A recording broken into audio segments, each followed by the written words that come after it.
Cher public, bienvenue à ce débat final pour la secondaire 1 de la finale de l'art curation qui porte sur le sujet « Faut-il légaliser l'achat de cannabis en Suisse ?» Le débat est ouvert. Alors, bonjour à tous, je m'appelle Zoé Thoman, j'ai 14 ans et je suis étudiante au CO de la Tour de Trêve. Nous allons parler aujourd'hui de la légalisation du cannabis en Suisse.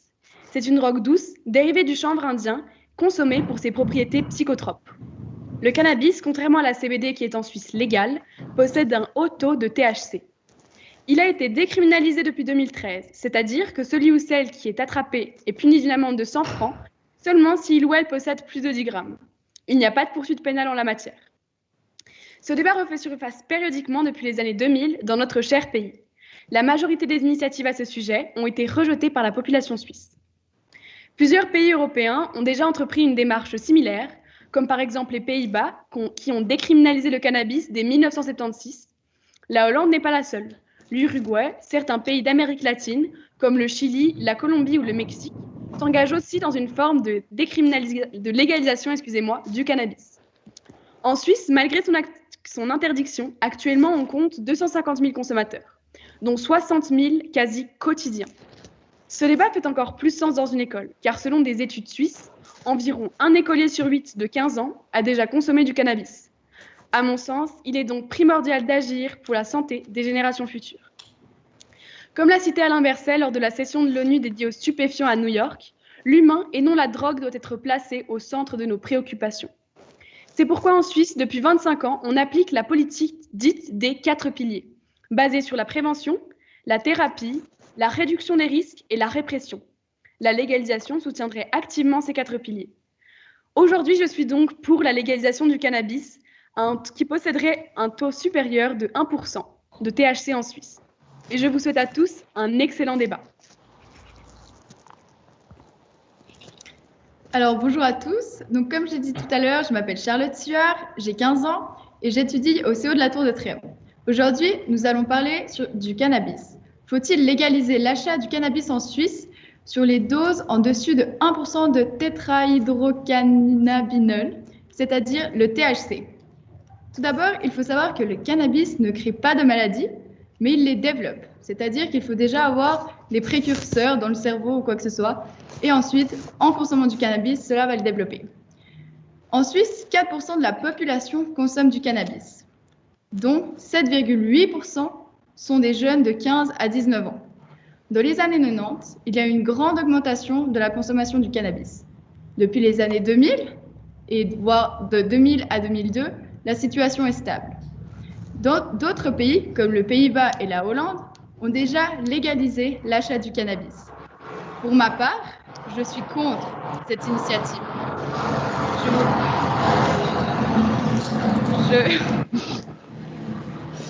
C'est totalement perturbateur.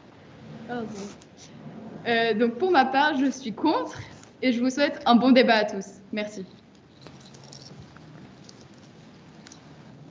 Alors bonjour à tous et à tous, je m'appelle Génolise, j'ai 15 ans, je suis élève au CO de la Tour de Trêve dans le canton de Fribourg en dernière année d'école obligatoire.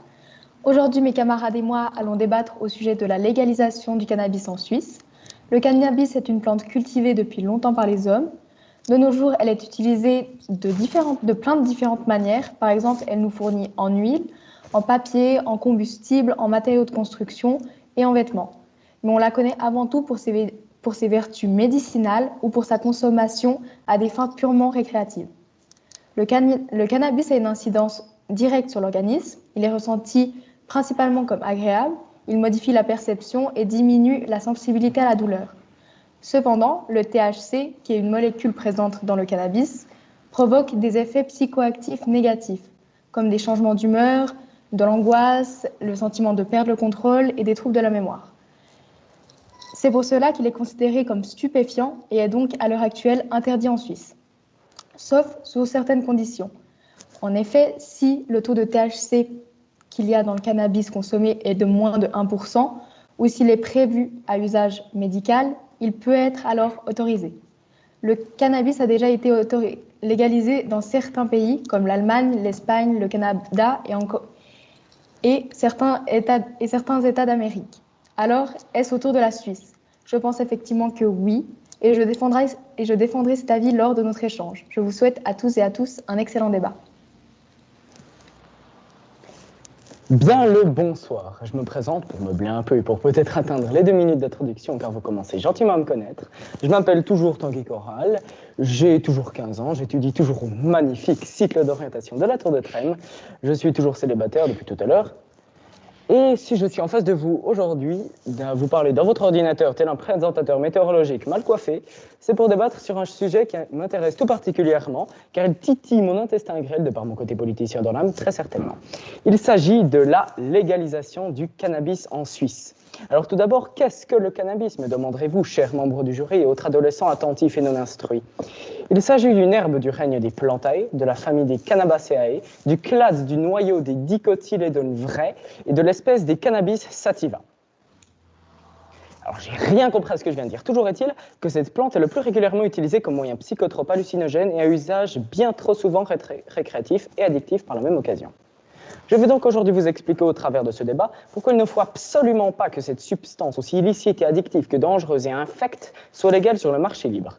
Je souhaite donc un excellent débat à ma toujours autant chère co-débatteuse, à ce toujours autant cher jury, à ces toujours autant éventuels et bienvenus spectateurs et à mes toujours autant très chers adversaires, qu'ils soient riches, instructifs et plaisants à chacun.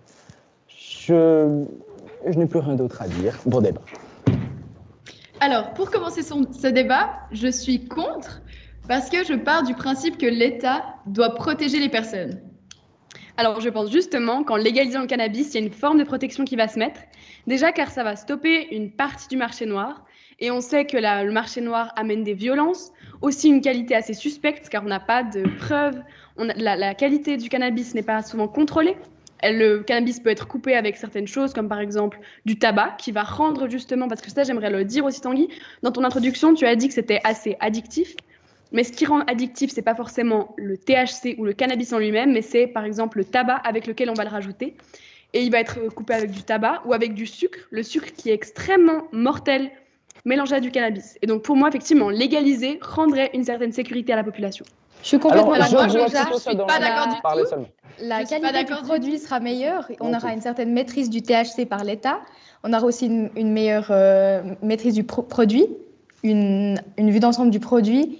Et si l'État gère ça, ce sera déjà mieux encadré et la qualité sera meilleure. Mais je ne suis pas du tout d'accord avec ce fait. S'il te plaît, laisse-moi parler, Charlotte. Non, je suis désolée. Je ne suis pas du tout d'accord avec ce fait. Mais bon sang, laisse-moi parler, s'il te plaît. Non. Alors, si je continue ce que vous avez dit, l'État, il pourrait toujours avoir du marché noir. Il y en aura quand même. Et je ne pense pas que c'est en légalisant le cannabis qu'il n'y en aura plus. D'ailleurs, je pense que si il y a de la non-protection envers les jeunes, parce que les jeunes, souvent, ils aiment bien faire ce qui n'est pas légal par la loi. Donc là, ils vont se dire que c'est légal, donc ils vont se dire que c'est bon, c'est légal, c'est inoffensif. Mais quel est l'intérêt d'aller vers des marchés noirs s'il est légalisé? Ils vont devoir rivaliser avec cette légalisation parce que quelque part, tout ce qui est dealer, ils vont devoir faire des choses, des mélanges, des mix peut-être plus dangereux mais plus efficaces pour les droguer et tout ça, afin qu'ils puissent avoir leur dose et qu'ils se fournissent plus chez eux plutôt que vers des doses plus légales et moins fortes forcément. J'aimerais revenir sur 2 points. Déjà, Charlotte, tu as dit que c'était légal, les jeunes en consommeraient plus. Mais pour les jeunes, ça restera illégal. Et donc ça ne va rien changer pour les jeunes. Puis, alors, par rapport... Mais les jeunes peuvent toujours aller faire du marché noir. Et ils vont se dire, pour les adultes, c'est légal. Donc, ils peuvent continuer le marché noir. Il y aura du marché noir pour les drogues dures, mais il y aura plus ou moins de marché noir pour le cannabis. Vous avez beaucoup vu de marché noir d'alcool ou de cigarettes. Je crois que c'est pas quelque chose d'extrêmement répandu. Bien sûr, il y a des gens qui en vendent, mais c'est pas quelque chose de répandu. J'aimerais parler aussi de quelque chose d'autre. Quand on parle de l'accompagnement des mineurs, parce que bien sûr, il y aura quand même des mineurs, j'ai parlé d'un chiffre de 1 sur 8 écoliers de 15 ans qui avaient déjà fumé du cannabis. Il y en aura toujours, mais il y aura pour moi, à mon avis, un meilleur accompagnement. Je prends un exemple. L'alcool, peut-être que notre premier verre, il va être en famille ou comme ça, et donc on aura un certain accompagnement familial ou comme ça, qu'on a pour l'instant avec le cannabis, car ça m'étonnerait que beaucoup de familles fument leur premier pétard ensemble. Chose qui pourrait avoir lieu si le cannabis est légal, et donc il y aurait aussi un meilleur accompagnement, et aussi un meilleur accompagnement parce qu'on aura peut-être moins honte ou moins peur d'en parler si c'est légal, si on est addict ou si quoi que ce soit. Donc là, Bien moi, sûr, je ne vois on pas en peut quoi savoir ça que- incite à consommer du cannabis. Intéressant. Ça incite à consommer du cannabis. Non, ça n'incite pas à consommer du cannabis, ça accompagnera, il y aura toujours des gens qui en consomment, que ça soit légal ou illégal. Maintenant, il y en a déjà 250 000. Je veux dire, c'est quelque chose, un chiffre qui est exorbitant. Il y en aura toujours, mais il y aura un meilleur accompagnement et une meilleure sécurité sociale par rapport au marché noir. Et là, on Ouais, parle mais pas vous d'accès n'êtes pas sans libre savoir au que la cannabis. drogue fait de On moins parle en pas moins d'accès d'effets et de libre au plus on en cannabis. prend. On parle seulement de régulation du cannabis. On n'incite pas les jeunes en aucun cas à fumer du cannabis. Et les marchés noirs, je ne vois pas en quoi ils auraient lieu alors que le cannabis est légal. Alors, il y en aurait lieu Ça n'a plus aucun intérêt. Si pour les jeunes, par exemple, les jeunes, ils vont se dire que c'est légal, donc inoffensif, donc ils vont faire du marché noir. J'aimerais aussi parler d'un autre sujet parce que là, on tourne pas Oui. mal en boucle sur le marché noir et sur les choses comme ça. Par rapport à la cause économique qui rapporterait le cannabis, alors déjà, ça pourrait rapporter des taxes à l'État parce qu'il y a des taxes sur l'alcool ou sur les cigarettes. Ça pourrait rapporter de l'argent. Avec cet argent, qu'est-ce qu'on pourrait faire? On pourrait peut-être déjà faire de la prévention, plus de prévention pour le cannabis, plus de prévention aussi de la recherche sur les effets encore plus poussés du cannabis. Donc, il y aurait encore une meilleure chose. Ça créerait aussi des emplois, car le cannabis, eh bien, il y aurait de nouveaux emplois par rapport à tout ça, à la recherche ou encore dans les kiosques. Donc voilà. Et moi, sur le Oui, mais principe après, économique, alors, je pars aussi du je principe suis- que là, on enrichit les marchés noirs, alors que si on légalise, ne vont vraiment pas mieux, voire bien au contraire. Est-ce que quelqu'un a compris ce que tout le monde vient de dire en même temps? Non, est-ce que vous pouvez répéter, s'il vous plaît? Bien volontiers. Disais-je, si on parle du côté économique ou du côté n'importe quoi d'ailleurs, du côté sociétaire et tout ça, les pays qui ont déjà mis en place une certaine légalisation de ce cannabis n'en vont pas mieux, bien au contraire. Leurs taux de drogués et tout ça sont beaucoup plus élevés. Et de plus, ce que je voulais rajouter déjà tout à l'heure, vous n'êtes pas sans savoir que la drogue et tout ça, plus on en prend, moins cela fait d'effet. Du coup, si les jeunes sont déjà plus incités à en prendre, ils seront plus incités aussi à prendre des drogues peut-être plus dures. Ils vont se retourner là-dessus car ce très cher cannabis ne fera plus aucun effet sur eux, ou très peu. Ce qui est fort dommage pour quelqu'un qui se décide à en prendre régulièrement, n'est-ce pas? oui, mais là, ils ont quand même accès au marché noir. Alors, ils peuvent aussi en prendre en plus forte dose. Je trouve que là, le débat n'est pas fait. Et sur le point économique, moi, je pars du principe que les marchés noirs, là, l'argent du cannabis revient au marché noir. Tandis que si on le légalise, en partie, l'argent reviendrait à l'État, ce qui serait quand même plus bénéfique pour la Suisse. En parlant de l'économie, moi, je pense que si on commence à venir légaliser le cannabis, ça peut être comme aux Pays-Bas. Par exemple, si nous prenons Amsterdam, maintenant, il y a énormément de touristes qui viennent à Amsterdam. Pourquoi? Pour acheter du cannabis. Est-ce que c'est ce qu'on veut donner comme vision à la Suisse? Alors, j'entends. Alors, je pense pas que c'est une vision qu'on veut donner à la Suisse. Je pense que qu'est-ce qu'on pourrait donner comme valeur? Déjà, on pourrait donner l'accompagnement, le respect des personnes. Si on est dépendant à une chose, au moins, on aura l'accompagnement encore plus. On aura le respect pour ces personnes-là. Ce n'est pas des personnes quoi que ce soit. Plus, les personnes qui consomment du cannabis pour le tourisme, c'est des personnes majeures. Elles sont majeures, vaccinées, elles ont tout ce que vous voulez. Donc, finalement, ça importe à chacun de vouloir prendre du cannabis ou pas. Nous, on offre juste un meilleur accompagnement et quelque chose de plus sûr pour la population. Vous parlez de la vision. J'aimerais aussi ajouter, excuse-moi Tanguy, Bon, que le cannabis a des effets aussi positifs. À partir de 22 ans, si on consomme du cannabis, là, ça va pas être, pas quotidiennement bien sûr, mais si on consomme le cannabis de temps en temps, ça va pouvoir réduire l'anxiété, la panique, qui sont aussi des causes d'ulcères ou de cancer. Donc ça pourrait aussi être quelque chose de positif. Alors, je reviens sur ce que tu viens de dire. Les effets Non, médicaux Tanguy, bénéfiques s'il sont te bien plaît. plus inférieurs, je parle, tais-toi, s'il te plaît, Merci la bien politesse. plus inférieurs que les effets négatifs. Si on prend par exemple tous ces risques de tachycardie, d'hypertension artérielle, d'addiction, d'assèchement buccal, d'anxiété, de perte de mémoire, ou peut-être aussi de quelque chose comme de la paranoïa, de la schizophrénie, d'autres maladies mentales, ce qu'on appelle la fonce dalle, donc une faim intense et incalmable, quelques vomissements, quelques troubles de la perception du temps, voire, suivant comment, la mort. Alors, Et je des vous problèmes entends, mais ça, c'est des d'éloquence, choses... peut-être. Oui, mais alors ça, je vous entends. Oui, mais vous ça, trouvez c'est si ça on en positif. consomme tous les jours. Si on consomme un verre de vin tous les jours, on aura aussi de gros problèmes. Est-ce qu'un pétard, si on consomme un pétard tous les jours ou si on consomme un verre de vin tous les jours, le résultat, il sera statu quo. Tandis que si on dit de temps en temps, il peut y avoir des effets bénéfiques. Mais c'est Comment vous comme voulez toute gérer addiction, ça? Tanguy, comme toute addiction. Toute chose qu'on consomme avec trop, toute chose qu'on consomme trop a des effets négatifs. C'est l'équilibre de tout. Et cette légalisation permettrait un équilibre. Alors, Alors moi, je ne pense l'équilibre, pas qu'elle soit les gens plus vont quand dangereuse même- que la Non, non, cigarette ou l'alcool, excuse-moi. par exemple. Les La gens vont cigarette, quand même on pas meurt se dire aussi que c'est légal, donc ils vont pas cancer. devenir addicts. Non, mais ils auront un meilleur accompagnement parce que pas peur d'en parler, parce que régulé, parce qu'il y aura aussi un taux de THC là dans le marché noir. On n'a aucune idée du taux de THC. Le taux de THC a énormément augmenté depuis les années 2000. Tandis que là, il sera plus régulé et il sera dans les kiosques. Il y aura peut-être qu'on pourra mettre une taxe qui dépendra du taux de THC qu'il y a dans le cannabis. Et il y a aussi Ce beaucoup de qui personnes ferait aussi qui une maintenant... sorte, excusez-moi Charlotte, Continue. ce qui fera aussi une sorte de prévention. Si on dit que plus le cannabis a un haut taux de THC, plus il est cher. Eh bien, les jeunes, ils seront peut-être poussés à consommer du cannabis comme ils consomment d'autres choses, comme ils en consomment déjà actuellement avec le marché noir, mais ils seront peut-être poussés à en consommer des doses, du cannabis, excusez-moi, je perds mes mots, avec du THC un peu moins, car ils coûteront moins cher.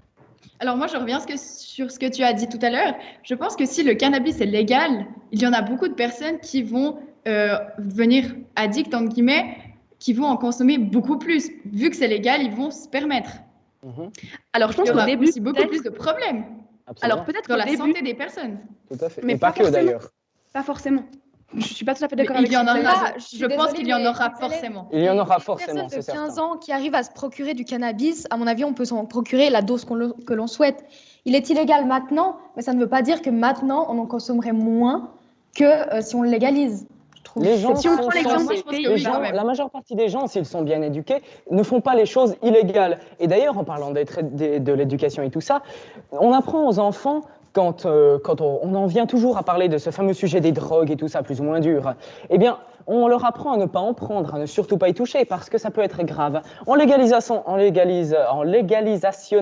non, ça n'existe pas. Ça, on gâche cet apprentissage quelque part. Donc, toute l'éducation qui a été tournée là autour, afin de protéger les enfants, afin de protéger tout le monde, elle est juste gâchée par une légalisation. Oui, mais alors dans les d'accord. écoles, on nous fait aussi de la prévention contre le tabagisme. On est bien prévenu et on le sait que c'est illégal. Le cannabis, tout le monde sait que c'est illégal et que ça a des incidences sur l'organisme et que c'est pas bien d'en consommer. Alors Et moi, je pour reviens tout juste sur ça ce que avec vous le avez dit tabagisme, tout à l'heure. Charlotte, C'est je que termine. Attends. Vas-y. Le tabagisme, ça a exactement le même effet. On peut aussi en mourir, c'est exactement la même chose. On fait une prévention, c'est légal. Les gens prennent la décision aussi d'en consommer ou non. C'est aussi, à mon avis, un choix libre à chacun. On est conscient des conséquences, on est conscient des effets. Au bout d'un moment, c'est pas non plus à la police de courir après les gens qui souhaitent se droguer. Et Alors, puis Tanguy, on est conscient, je l'alcool pense est qu'au aussi bout d'un une moment, sorte de Zoé, drogue. laisse-moi s'il te plaît. Je pense qu'au bout d'un moment d'en avoir consommé du cannabis, ça fait quand même un peu tourner l'esprit. Je pense qu'au bout d'un moment, la personne n'a pas l'esprit comme il est normalement pour se dire « Oh, maintenant, il faut que j'arrête ». Et je reviens sur ce que vous avez dit tout à l'heure, que le cannabis a un effet positif quand on le consomme de temps en temps. Oui, je suis d'accord avec ça. Mais maintenant, si on a une ordonnance et des papiers spéciaux, on peut aller en avoir en pharmacie. Donc, on pourrait avoir cet effet. Donc là, ça favoriserait la consommation juste pour le plaisir. Oui, De mais plus, avec j'aimerais l'ordonnance... revenir à ce qu'a dit Lise au final. S'il vous plaît, laissez-moi parler, je vous en supplie, merci beaucoup. J'aimerais revenir à ce que vous avez dit, Lise. Voyez-vous, le tabagisme, justement, c'est légal, on fait de la prévention, mais c'est légal, attention. Et il y a du coup plus de personnes qui sont victimes de ça que des personnes qui sont victimes d'abus de cannabis. Tout est dit, à mon avis. Alors, je vous remercie déjà pour ce débat, car il a été riche grâce aux arguments de chacun. Je reste toutefois persuadée qu'il est juste pour un État comme la Suisse de légaliser le cannabis. Tout d'abord pour des raisons de sécurité sociale. Ne rien faire, c'est détourner les yeux des problèmes de santé publique et sociaux qu'engendre cette consommation. C'est aussi laisser la population entre les mains d'un marché noir agressif. Puis, pour la sécurité de nos consommateurs, si le cannabis est légalisé, il sera beaucoup plus contrôlé et donc nous pouvons garantir une certaine sécurité aux consommateurs. En outre, nous avons pu remarquer que le fait de limiter la consommation de cannabis par la loi et la sanction n'a pas empêché les gens d'en consommer. Alors, comme l'a dit Philippe Nantermo, parfois des mesures plus libérales, quand une politique a échoué, il faut peut-être en essayer une autre. Parfois, des mesures plus libérales fondées sur la responsabilité individuelle sont plus à même de porter de meilleurs fruits. La stigmatisation du produit fait sans doute plus mal que le produit lui-même. Alain Berset a encore raison, c'est bien l'homme qui est au centre des préoccupations, pas le problème, pas le produit en lui-même. Alors, pour ma part, je reste sur mon avis qui est contre. Tout d'abord parce que économiquement, je ne trouve pas que c'est grâce à ça qu'on devrait financer notre pays, la Suisse. Niveau la santé des gens, je trouve que ça inciterait les personnes à consommer du cannabis, donc à avoir des problèmes psychologiques tels que de l'éloquence, de la dépendance et encore plein d'autres choses. Ça tournerait aussi sur un cercle vicieux. Ensuite, la légalisation. Beaucoup de personnes pensent que quand c'est légal, c'est inoffensif. Et c'est tout à fait faux. Voilà, donc je reste sur ma position qui est contre. Et merci à tous d'avoir débattu avec moi. C'était un débat très concluant. Alors, suite à ce débat, je reste sur ma position qui est d'être pour la légalisation du cannabis. Je pense que le légaliser permettrait une meilleure prise en charge par l'État, une meilleure qualité de produit et surtout stopperait les marchés noirs. Et l'argent qui revient au marché noir actuellement reviendrait en partie à l'État. Donc je pense que ce serait une bonne chose pour la Suisse qui pourrait en bénéficier. Je ne pense pas qu'on peut faire le budget de l'État avec cela, mais je pense que ça peut être plus positif que de revenir aux mains de criminels.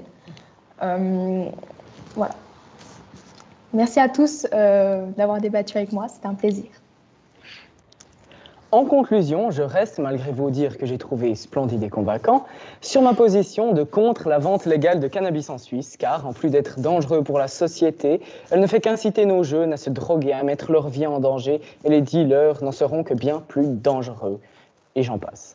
Je vous remercie énormément d'avoir participé à ce débat mouvementé, somme toute. J'ai énormément apprécié le faire avec vous, et je vous souhaite d'ores et déjà une excellente soirée. Merci beaucoup de votre écoute. Au revoir.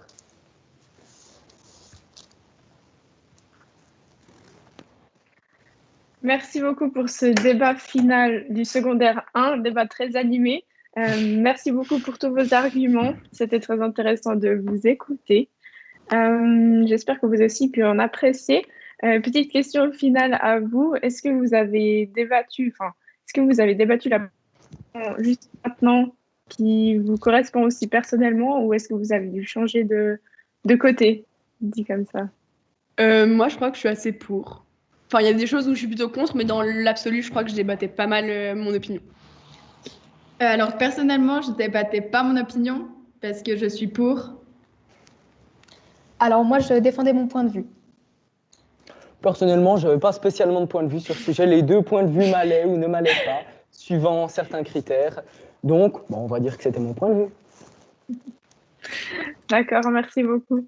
C'est toujours intéressant de voir votre opinion personnelle aussi et puis les arguments qui en découlent.